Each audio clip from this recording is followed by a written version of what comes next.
Hi, this is Dan Bullard, retired electronics engineer, sitting out on the front deck of my house, but again, it's a lovely day. We went to town. I sometimes make the mistake, I shouldn't do it, and I shouldn't bother you people with it, but I'm going to anyway. I sometimes create a private browser window and go looking for some of these sites that have kicked me off, and science forums is one. And I really shouldn't go there, but I do. And so, because I go in with a private browser, they don't know who I am, so I can go poke around. And you can go there, go to science forums and search for Dan Bullard, and you'll find my posts. And you can read along with me. I'm not going to read all this to you, but I just wanted to show you how annoying this shit is. It's just awful. I mean, when I talk ill about people with degrees, maybe I'm talking about you, maybe I'm talking about somebody else, but the somebody else is usually these guys. Okay, so let's start from the top and go down and see what we can do. I posted this. The phases of the harmonics created by a distortion of the sine wave are always at 0, 90, 180, and 270 degrees, period. Why? And I asked why. And I thought, I should have given him a chance, maybe somebody else knows this. See, I don't know if I know it. I mean, I don't know if I'm the first one, and it could be, right? Because I've known a lot of smart people. Bob Hale, Bruce Tibbets, I consider him a smart person. David Reynolds, I consider him a smart person. Terry Wilson, he's got a master's degree, I consider him a smart person. None of them know what I know. None of them have any idea. And I mean, I know the professor. I know Mark Faust. I mentioned him in another video. Mark Faust, who's a professor up at PSU. And I have a friend, Barry. I won't say his last name because I can't say it. But he's from Samoa or Somalia. I can't remember. He's from one of those. And he got a degree from PSU, and his professor was Mark Faust. And Mark Faust, I asked him, he's a professor, I asked him to help me, and maybe we can do something, maybe I can collaborate with him, maybe he can develop a course based on my material, I don't know. Maybe he can tell me, Dan, you're full of shit, you know what you're talking about, and I don't think I'd believe him, but, here we go. Okay, crossover distortion. He was talking, in this topic, he was talking about crossover distortion, and I forget the guy's name, I don't have it here. Crossover distortion is zero crossing distortion. He said that I should call it crossover distortion for Class B amplifiers. And, I don't always know the proper names of these things. I mean, I can, claim stupidity because I never went to college on this shit, but crossover distortion, that's one way to say it. Class B amplifiers, crossover distortion, yeah, sure. But in the Applicos book, in the Audio Precision book, they call it zero crossing. And so I call it zero crossing. So zero crossing. And it doesn't necessarily have to cross at zero. It just crosses at the center of whatever the same sine wave or whatever is. So crossover distortion is zero crossing distortion. I don't care what, I don't get to use my own words. I get to use my own words whenever I want. I can call you a fucking idiot, and that's my words, But the idea that a Class B amplifier, they're using Class B amplifiers to reduce, theoretically eliminate intense RF harmonic activity in power control circuit and not in any way connected to harmonic distortion in circuits is bunk. He said that. He said Class B amplifiers reduce theoretical intense RF activity in power control circuitry and is not connected to harmonic distortion in any way. That is complete horseshit. I mean, how many different friggin' laws of the physical world do you really want to have, Shall we start naming them, giving them numbers? You're going to run out. In the book Harmonics, I put in 26 different appendices. Why 26? Because I ran out of letters. I wasn't going to go any further, alphabet murders, right? Sue Grafton, alphabet murders. I completed the sequence. So when I had 26 different appendices, I quit. I didn't need to do it anymore. And I came up with more stuff in the end, but that's, just the way it is. Okay. Harmonics are there, just lower in amplitude than you might be able to see, and claiming that something just like this just means that you don't have the resolution to see it. So he seems to think that there are no harmonics from class B crossover distortion.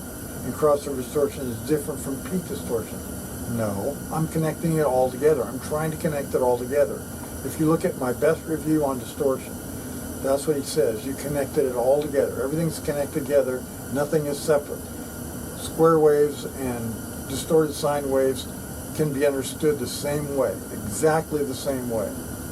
If you distort both the positive and negative peak of a sine wave at exactly the same reciprocal angle, you're doing exactly the same thing you're doing in a square wave, where you have a 50% duty cycle square wave. 50% duty cycle square wave has exact symmetry in both time and voltage. And a sine wave clipped at exactly the same reciprocal angle, so clipped to say 45 degrees and whatever, oh God, I hate to even think about it, 315. If you clipped it 45 and 315 degrees, there'd be no even harmonics at all. No even harmonics. And the same is true for a square wave that's 50% duty cycle. Now, if you go off, make anything asymmetrical in either time or voltage, any asymmetry will cause even harmonics. And, the guys at Audio Precision kind of had that right. It causes even harmonics. But really, in fact, that's not true. What's really happening is that the even harmonics in one polarity are opposite of the even harmonics in the other polarity, so they cancel out. That's really what's going on. Okay. I could do this all day. This means you haven't had the resolution to see it. I use 18, 20, and 24-bit digitizers on Credence, LTX, Schlumberger, Applicos, etc., and have seen harmonics creep down below minus 100 dB. Just because you can't see it doesn't mean it's not happening. And in an RF application, you cannot, as I mentioned before, you cannot transmit harmonics. Okay? Now, I make that point very clear. And how do I know that? Well, I was trained as an RF engineer. I was trained in radar when I was in the Navy. And a little fuck up there.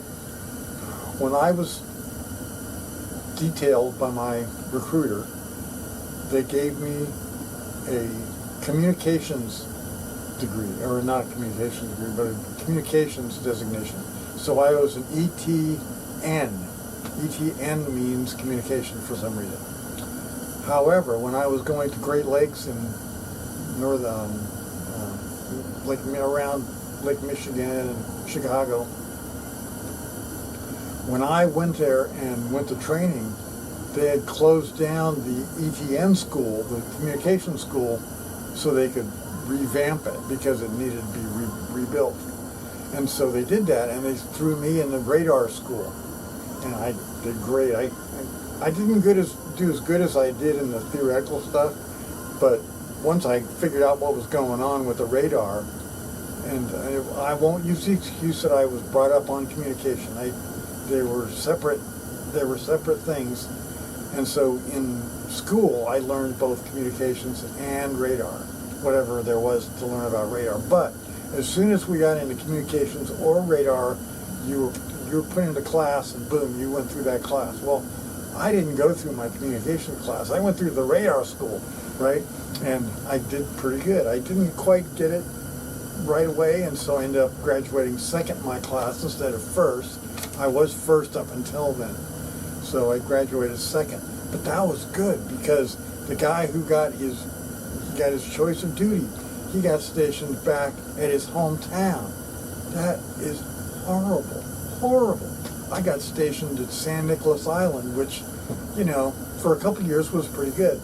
And then after that, I got to go to Australia, which was even better. And in fact, I mentioned that. When I worked on transmitters in Australia, because I remember they had an ETN rating for me, but I went through radar school, and then I went through crypto, which is communication, and then I went to San Nicolas Island, where I was supposed to work on communications and like the radio and stuff like that, but I also worked on sonar and stuff, and sonar was so close to radar, it was a cakewalk. It was wonderful. It was fantastic. And of course, I went there with an attitude because I came out really high in my class. And when I went in there, they knew that. And so they would give me really tough assignments and try to bust my balls. And that's the way it worked. And so when I went to Exmouth, Exmouth, Western Australia. And in fact, a really fun story. I went to Exmouth, Western Australia, and I ended up meeting this guy who was a chief or something. And I met this guy, and we were talking. He says, "Do you know who I am?" And I'm like, "I don't really remember." And he says, "You should know my name. I was your detailer." And I said, "You're my detailer? You're the guy who sent me here?" He says, "Yeah." "How do you like it?" I says, "I love it. It's great." I says, "Why did you send me here?" He says, "What do you think I'm doing here?" "I think it's a great place." So we were in Australia together, and it was fan-fucking-tastic. But it was a communications station where I worked on the HF high-frequency transmitters, so 3 megahertz to 30 megahertz. I had these big tube transmitters, and I was doing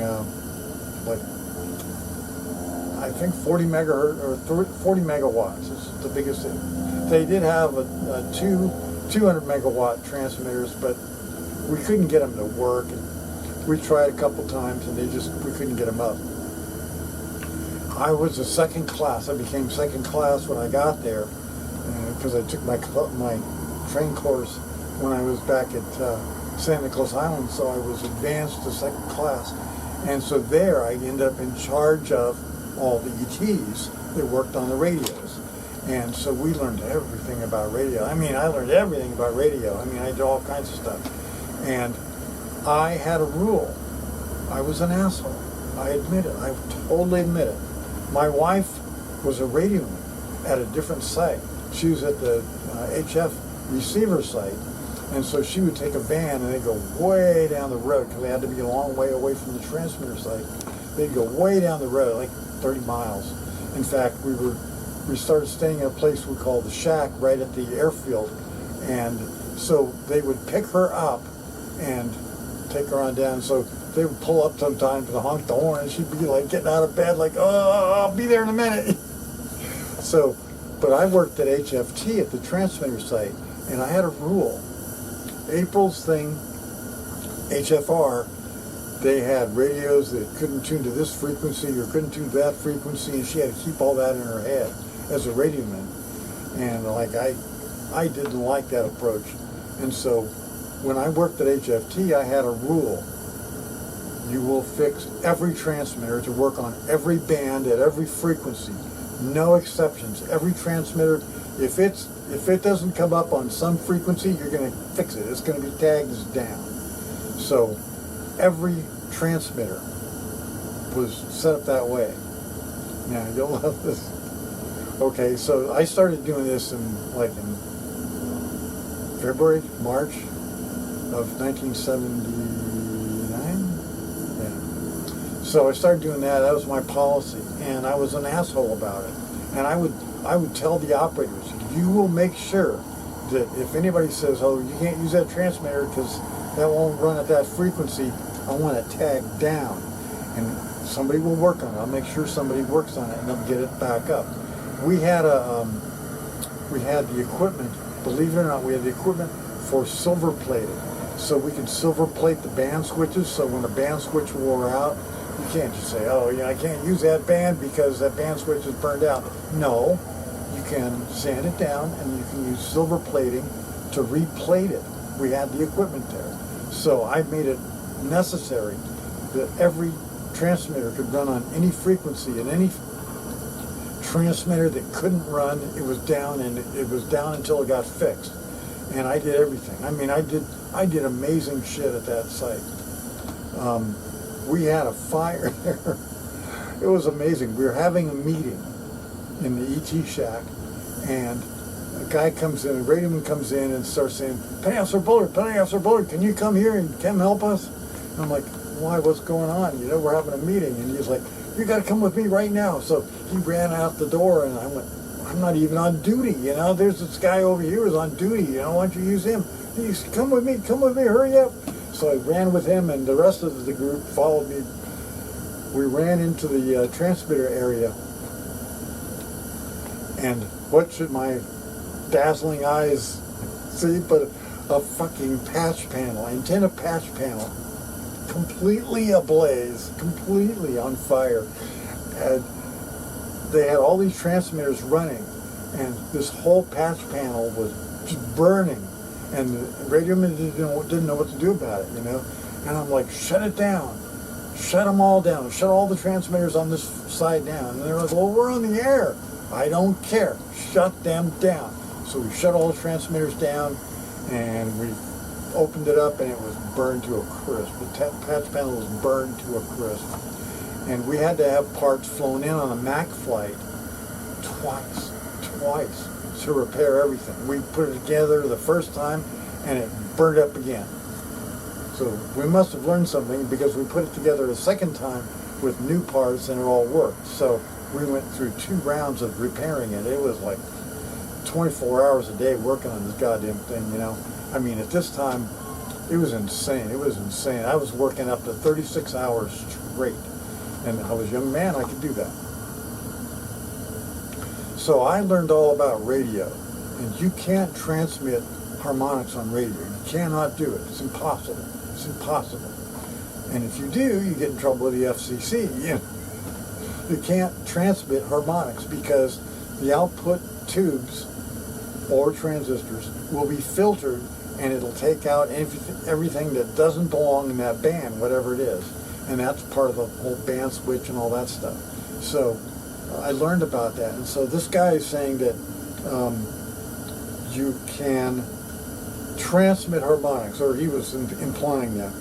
We used, in the VLF, we got a VLF transmitter there. And I worked on HF, but VLF transmitted to the submarines submerged in the Pacific. And so what we would do is we'd transmit at, I think they were talking 20 kilohertz, but maybe 10 kilohertz. So they were talking basically very, very low frequency. And it's hard to transmit data on those very low carrier frequencies. But they did it. They used very low, so they were very slow messages. But if you're going to say nuke the Russians, use your numbers that you've got on board, there you go. That's all you got to say, and the missiles are flying, And that's, we knew that we were like prime target if a nuclear war started, because the first thing they'd want to do is get rid of us first. So we would get the notice from Washington in time to launch the missiles. We'd send that to VLF, the radio station, the receiver site. We'd send that to the VLF site. They would send the launch codes, and boom, we'd be at war. So that's the way it worked. So we had, we were like 19, 20, 22. It was incredible the kind of responsibility we had. And the guys on the subs were no older than us. We were all young men, So if we were told to go to war, we were ready to go to war. In fact, I was ready to go to war because the Iranian hostage crisis happened. And they took those guys hostage, and a bunch of our transmitters were still down. We were still getting them back up. And we worked, like I said, we worked 36 hours straight. One case, I was working on a Saturday. The boss came and got me and said, we have a bushfire. So I went out to go put out the bushfire with the rest of my crew. So we're all out there trying to put up this bushfire, and yay, we pretty much just got it solved. Well, really, what they did is they brought in bulldozers and finally got the bulldozers started and started digging through it. So we were off the hook, and so the CO bought 2 kegs of beer for all of us who worked on the bushfire. So we had beer and steak, and you wouldn't believe it. We had a wonderful time. So we all had a good time, partied down. Before we went to bed, we went out in the outback to look at the fire, see how the fire was doing, and it was coming down, but you know, we weren't worried. It wasn't too bad. So we went back, climbed in bed, put my head on the pillow. On the door was my boss. Come to the HFT, we got to work on transmitters. So 3 o'clock in the morning, he dragged me.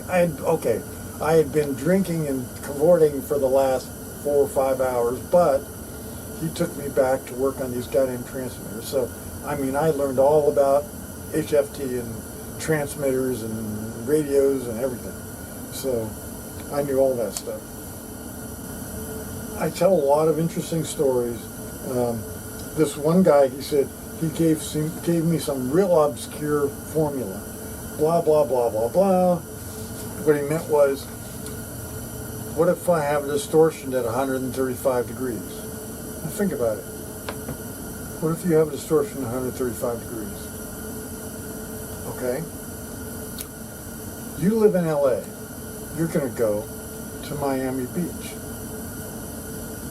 in Florida. Now, when you drive over the Rockies, are you going to go above 2,000 feet? Oh yeah. When you drive across the Rockies, even if you go through Arizona and New Mexico, you're going to go over 2,000 feet. You're going to go over, going up and going down. Because LA's at sea level, Miami's at sea level, you're going to go up and you're going to go down. Guaranteed, absolutely. You'll probably go through 2,000 feet a couple of times, but you will do it. You will not go through 2,000 feet on the way down and never ever on the way up, because you start at sea level, you're going to end at sea level, guaranteed.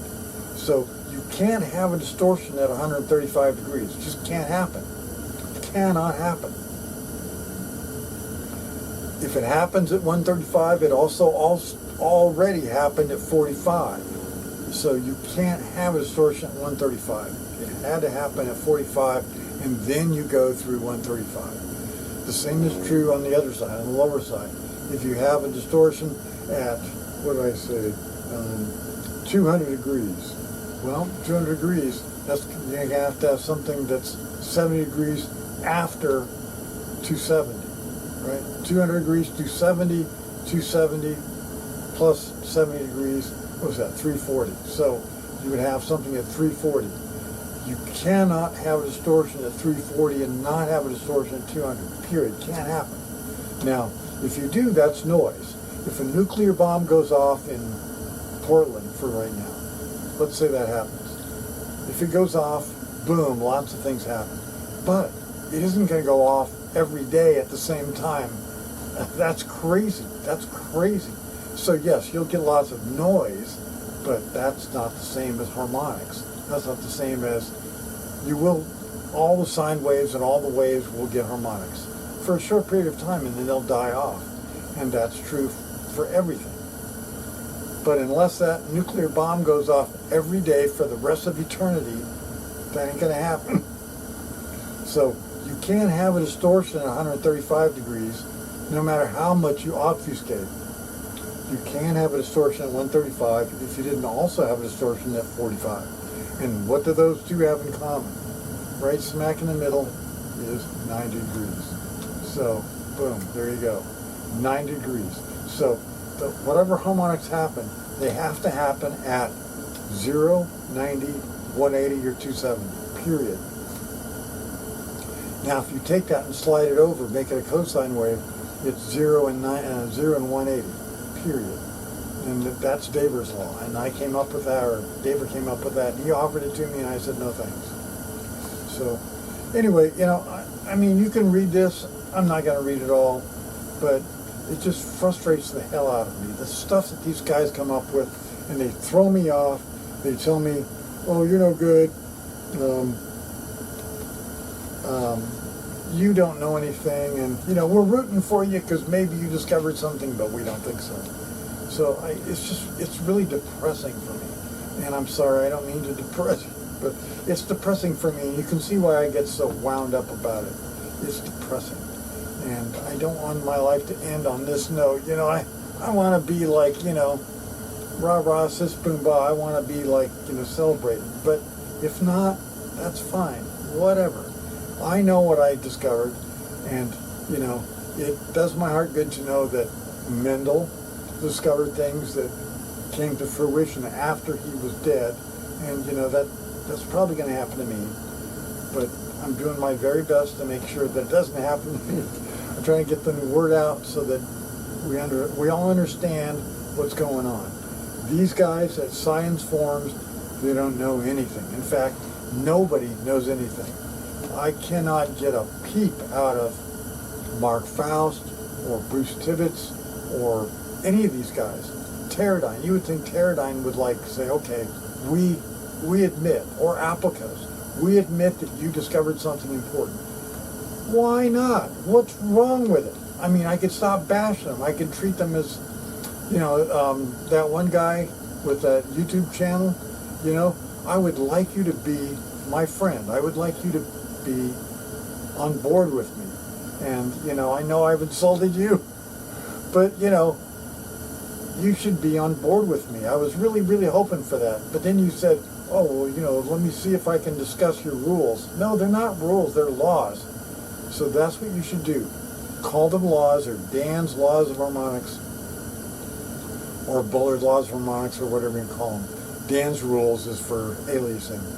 But, and I did find, I'm cleaning out my storage units, so I did find that magazine article for aliasing, using aliasing, and it's really cool.